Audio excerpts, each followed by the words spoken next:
안녕하세요. 여러분, 우리가 매일 하는 모든 행동들 있잖아요. 그 뒤에는 사실 엄청난 과학이 숨어 있다는 거 알고 계셨나요? 오늘은 바로 그 운동 기술의 세계로 한번 들어가 보겠습니다. 자, 한번 떠올려 보세요. 우리가 매일 하는 아주 간단한 행동들. 예를 들어 걷기나 지금 이 순간 저처럼 타이핑하는 것. 아니면 친구랑 공을 던지는 그런 활동들 말이에요. 사실 우리는 이런 걸 할 때 거의 의식조차 하지 않죠. 자, 그럼 이 모든 행동들을 관통하는 공통점은 과연 뭘까요? 정답은 바로 운동기술입니다. 이건 우리 뇌와 몸이 끊임없이 실행하는 아주 복잡하게 학습된 행동들이라고 할 수 있죠. 그래서 이번 시간에는 이 운동기술의 과학에 대해서 아주 기초적인 개념부터 시작해서 전문가들이 실제로 사용하는 체계까지 차근차근 한번 파헤쳐 보겠습니다. 좋습니다. 그럼 바로 한번 시작해 볼까요?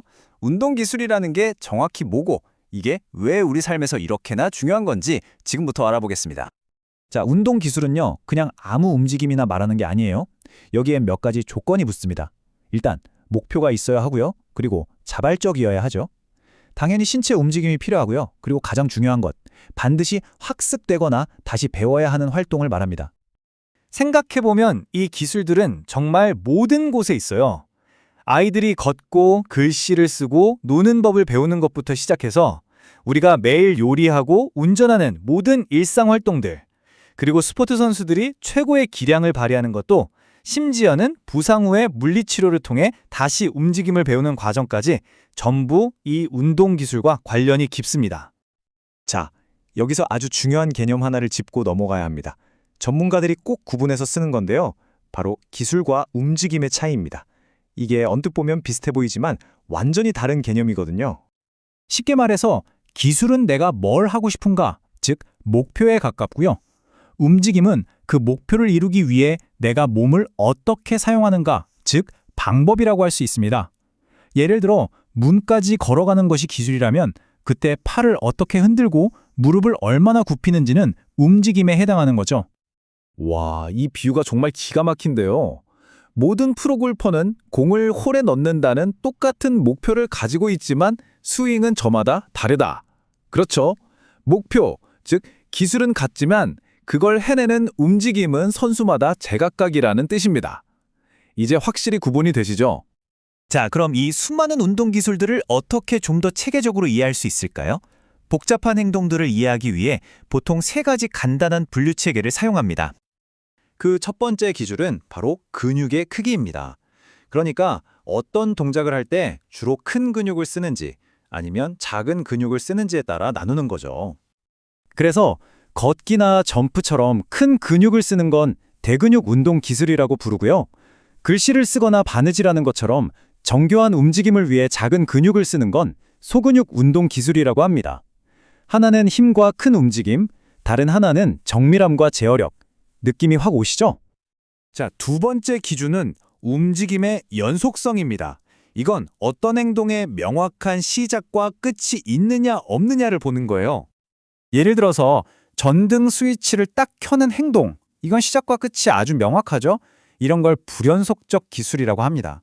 반면에 달리기나 수영은 어때요? 시작과 끝이 딱 정해져 있기보다는 계속 반복되는 동작이잖아요. 이런 것들이 바로 연속적 기술에 해당됩니다. 그리고 마지막, 세 번째 기준. 이건 정말 중요한데요. 바로 환경의 안정성입니다. 기술이 수행되는 주변 환경이 안정적인지 아니면 예측 불가능하게 계속 변하는지를 따져보는 겁니다. 그래서 치위에 가만히 놓인 골프공을 치는 건 환경이 안정적이고 예측 가능하죠. 이걸 닫힌 기술이라고 해요. 내가 행동을 시작하는 거죠. 반면에 투수가 던지는 야구공을 치는 건 어때요? 환경이 계속 변하고 예측이 어렵죠. 이건 열린 기술이라고 합니다.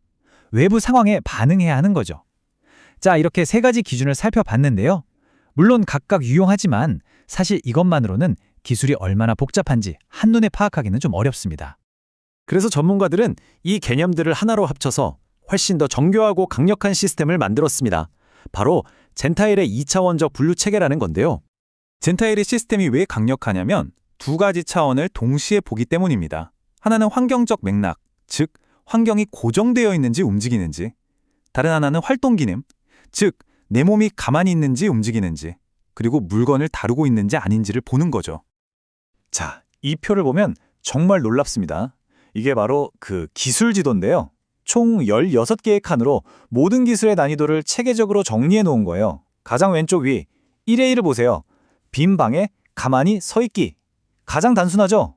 자, 그럼 가장 오른쪽 아래 4D는 뭘까요? 경기 중에 날아오는 축구공을 잡기 위해 달리는 것. 환경도 움직이고 내 몸도 움직이고 공이라는 물체도 다뤄야 하죠. 가장 복잡한 기술입니다. 이렇게 단순한 것부터 복잡한 것까지 한눈에 쫙 볼 수 있는 거죠. 근데 이게 그냥 학자들이 만든 복잡한 표가 아니에요. 바로 이 지점이 젠타일 분류가 정말 혁신적인 이유인데요. 이게 선수나 환자에게는 아주 구체적이고 실용적인 성장 로드맵이 되기 때문입니다. 이 야구 훈련 예시를 보면 모든 게 이해됩니다. 코치가 선수한테 처음부터 자, 투수가 던지는 공을 쳐봐 라고 하지 않죠.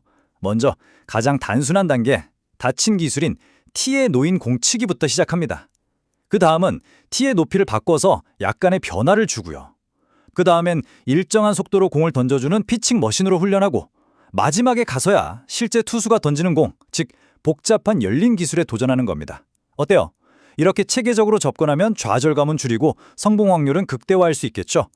물리치료사가 환자의 걷기 훈련을 시킬 때도 정확히 똑같은 원리를 사용합니다.